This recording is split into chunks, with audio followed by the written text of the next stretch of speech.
still have. Yes, Master. Hey guys, good morning. There's a package in the mail from Walmart again, addressed to the Clumsy Jedi. I opened it this morning while I was still in my pajamas because it had been sitting out for a couple days and I didn't even know it was mine until someone told me. And this is what was inside. A Blu-ray player. My dad and I are going to set it up later. And I got a question. Of course. Who sent me this thing? Fess up, guys. Which one was it? I want to know which one to thank. Even if it's just a personal message on Facebook, I want to know who to thank. So go ahead and tell me. Hey guys, welcome back. As you see, be quiet, computer. As you see, I've got my laptop in front of me, and yeah, I'm going to be reading more fan fiction for Fan Fiction Friday, the second chapter of my alternate universe ending to not The Force Awakens, what am I saying? Revenge of the Sith! So as soon as I can get to that thing, we can get started here. Chapter 2, Wounded Warrior. The Republic gunship made a hard left, forcing its occupants to take a tighter hold on the cargo straps to avoid being tossed about by inertia. All 4 Jedi Masters were frowning, but not because of the flight. The mood in the gunship was one of urgency and unease. Mace Windu, Aegon Kolar, Kit Fisto, and Saesee Tiin had received word a short time ago that Obi-Wan Kenobi, on assignment on the planet Utapau, had finally managed to destroy General Grievous. Without a leader, the droid armies could soon be defeated. The Jedi Masters had agreed to travel to the Senate to be sure Chancellor Palpatine would give up his overreaching political powers. No sooner had the party left than a great disturbance in the Force made each of them flinch and shudder. It was as though, after a barrage of pain and suffering somewhere near, a curtain had been lifted and everything could be seen with crystal clarity. What followed was another intense feeling of agony, betrayal, and utter despair. It was a shock and enough to cause strong concern. Clearly something had happened to disrupt the inner workings of the Force itself. No one had any ideas on just what it was, but all of them agreed that Anakin was involved. He had not returned from his trip to the Chancellor's office. It was with this sense of urgency that Masters Windu, Tin, Kolar, and Fisto arrived at the Senate building. They ordered the clone troopers to stay put and entered at a jog, hands ready at saber hilts, expecting trouble. The negative emotions of pain, fear, and despair grew stronger with every step. As they rounded the final corner before reaching Palpatine's office, Windu flinched at what he sensed. It was Anakin. He was alone, and badly wounded. As the party rounded the corner, all 4 of them stopped in their tracks to take in the scene before them.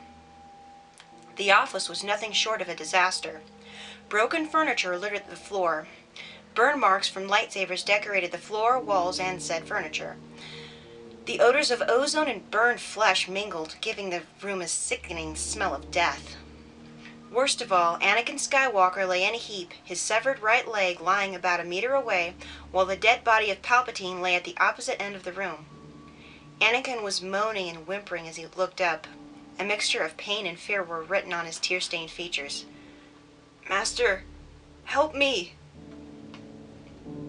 All 4 Jedi quickly deactivated their blades and ran into the room. Aegon Kolar ran to Palpatine, while Mace Windu ran to Anakin. Kit Fisto and Saesee Tiin stood guard at the doorway to prevent further trouble. Mace crouched beside Anakin, hand on his shoulder. Excuse me. "Easy, don't move." He ripped open the trouser leg and pulled a handful of bandages from a pouch-sized medical kit, grimacing at the injury. "Anakin, what happened?" Anakin blinked at the tears in his eyes. I killed him. I killed him." He turned away in shame. Mace paled but wasn't surprised. "The Chancellor? Why?" He was a Sith," answered the young man. "A what?" Mace's eyes widened and he exchanged disturbed looks with the others. "Are you sure? How could you know this?" "He knew the dark side. He controlled the Senate." Anakin cried out as Mace began to bandage his leg stump.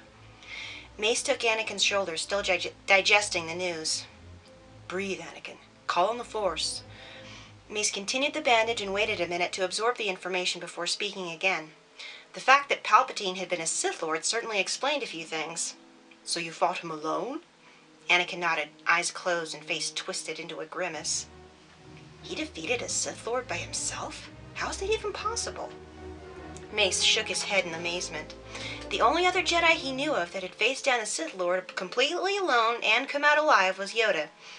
Even Obi-Wan had fought alongside Qui-Gon against Darth Maul.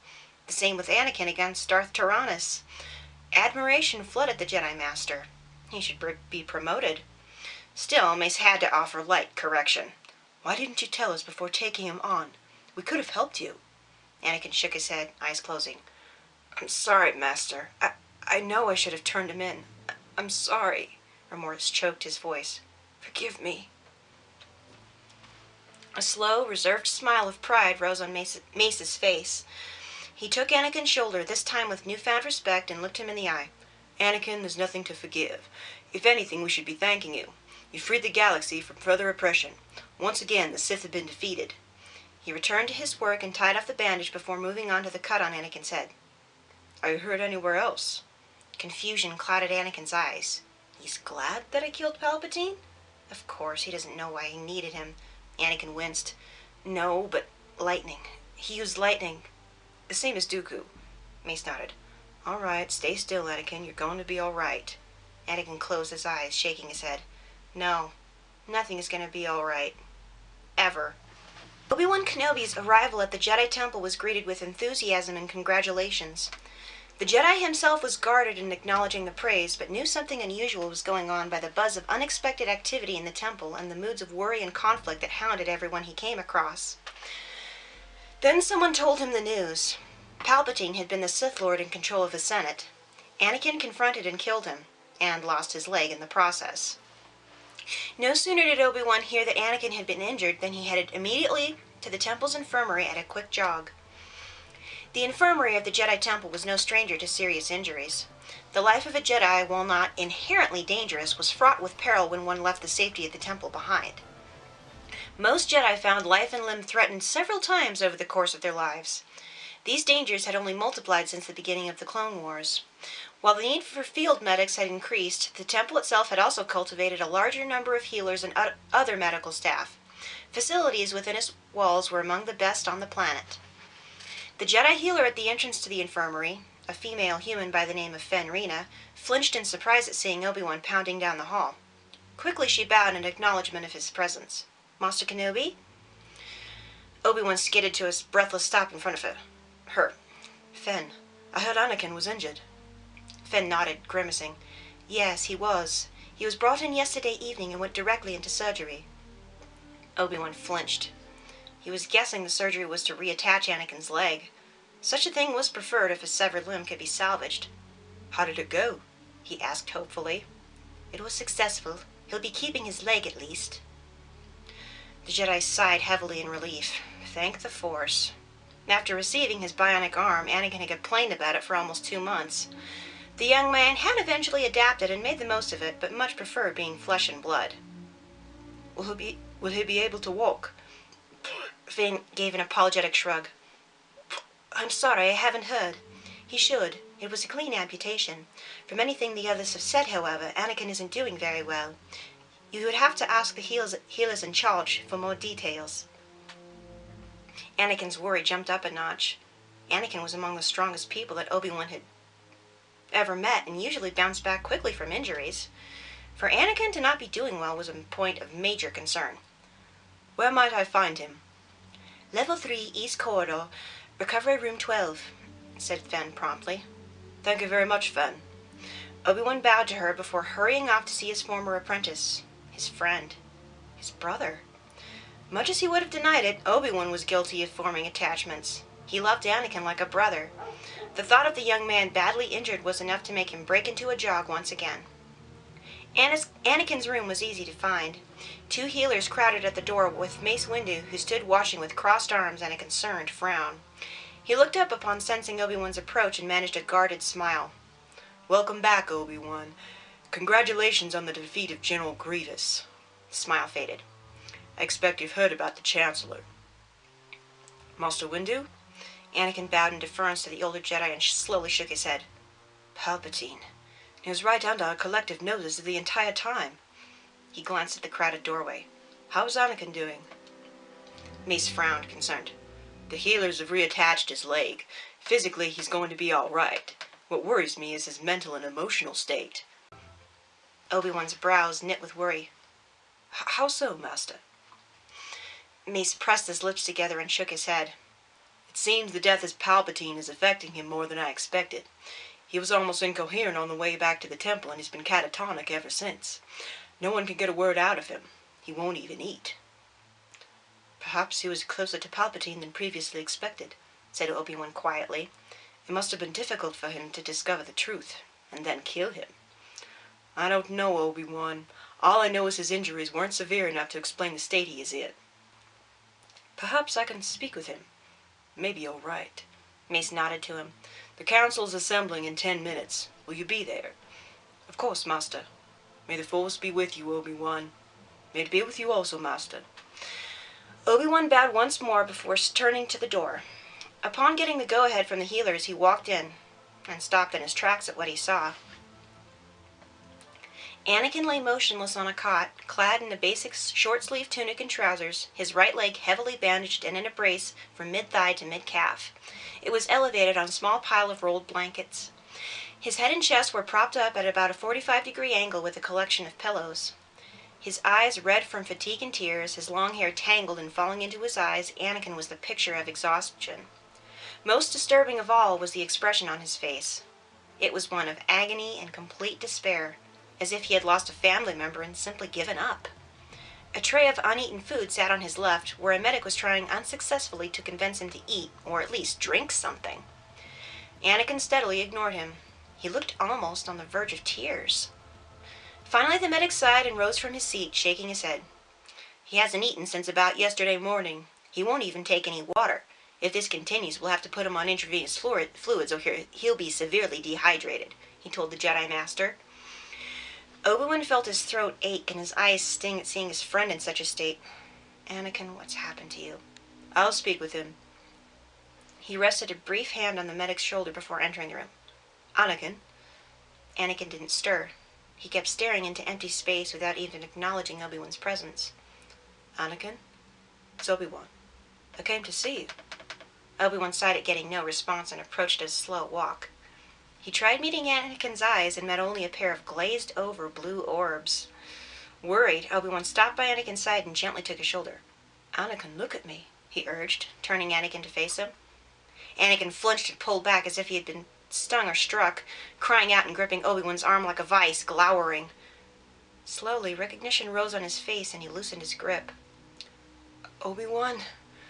A look of horror at what he had done overtook him, and his eyes misted. Anakin's hand dropped and he recoiled, panting. "I'm sorry." Obi-Wan, while startled and even frightened at his friend's reaction, sighed. "It's all right, Anakin. You didn't hurt me." Anakin sank into the pillows, panting and grimacing. He blinked as tears began filling his eyes. "Obi-Wan, I killed him. I killed the Chancellor." In shame, he closed his eyes and looked away. Obi-Wan sighed and nodded. "I know, Anakin. I heard. You did the right thing." "Did I?" demanded Anakin, looking up in misery. More tears filled his eyes. "Anakin, I know this must be difficult for you. He was your friend, but he was a Sith Lord in control of the Senate. He was too dangerous to be left alive."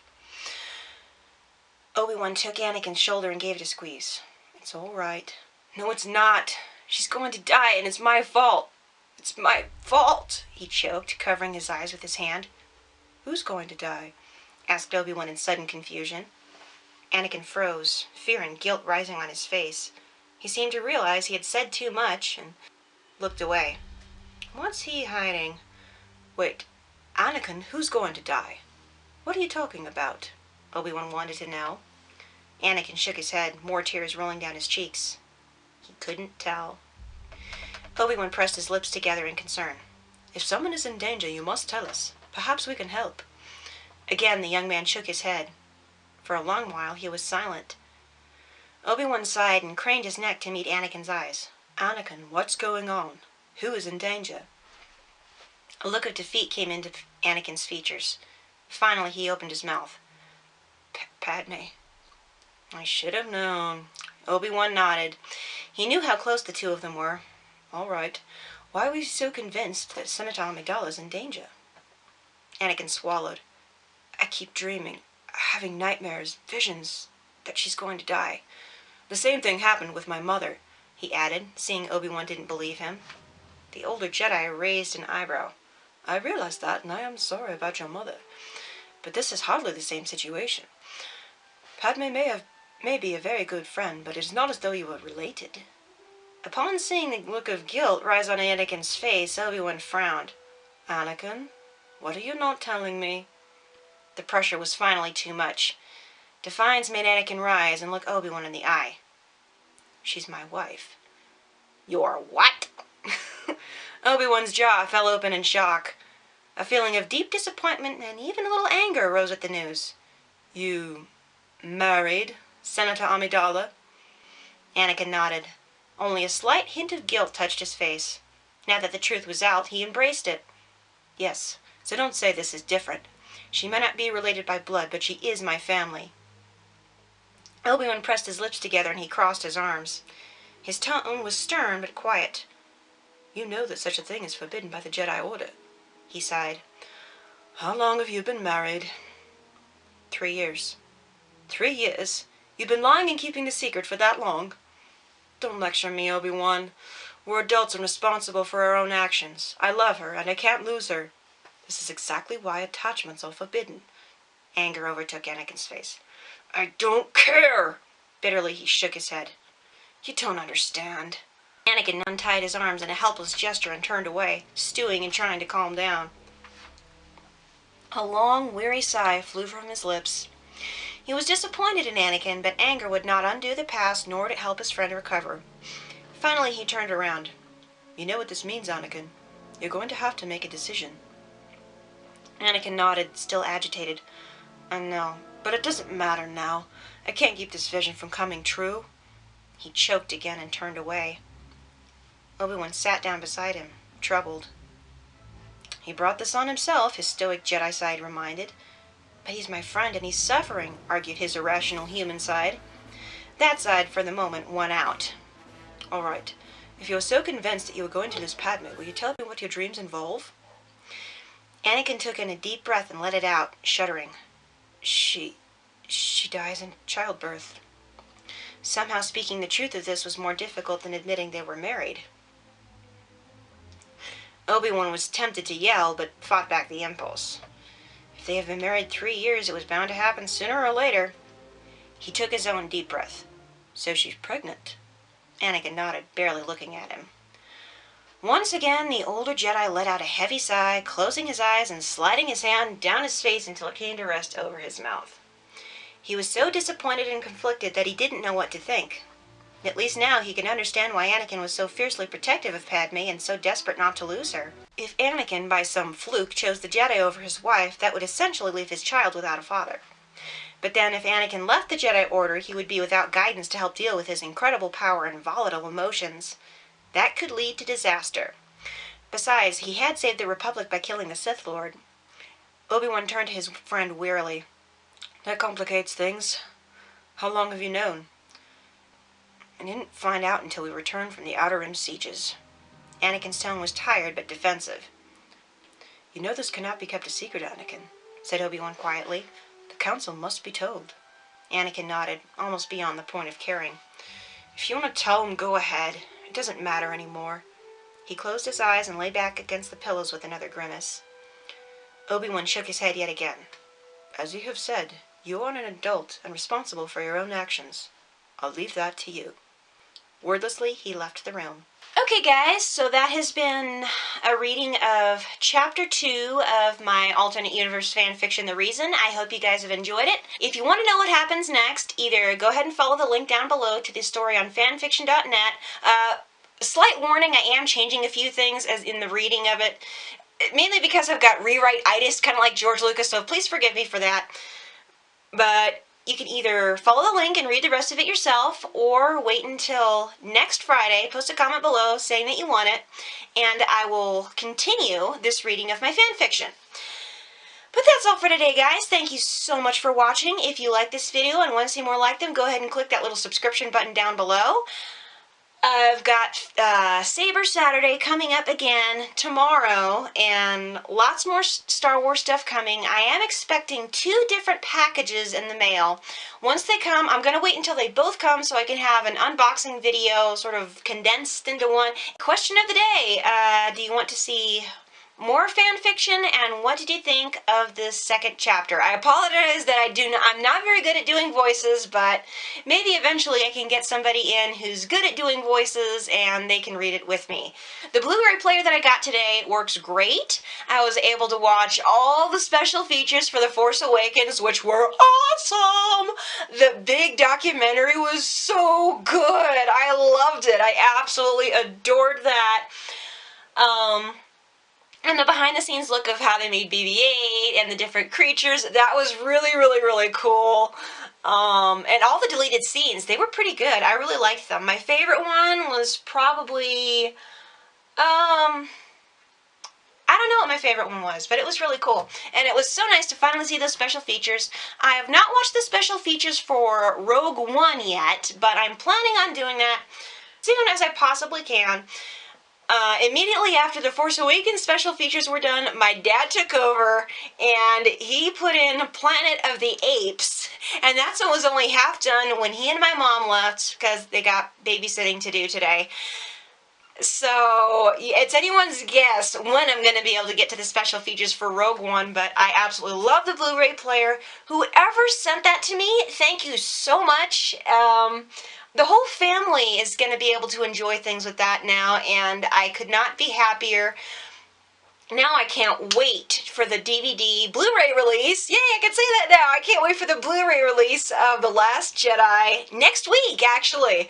It's next week that we get to bring home the discs for The Last Jedi, and I want to get that Blu-ray combo pack. I'm going to have to wait, I may have to wait a few months after the release to actually buy it, but I am determined to get the Blu-ray copy of Last Jedi so I can see all that stuff, and plus all those deleted scenes. The more Luke, the better. Anyway, I think I've rambled on for long enough. Yeah, too much caffeine. No more caffeine for me. But until next time, this is the Clumsy Jedi signing off. Bye, guys. I'll see everybody tomorrow.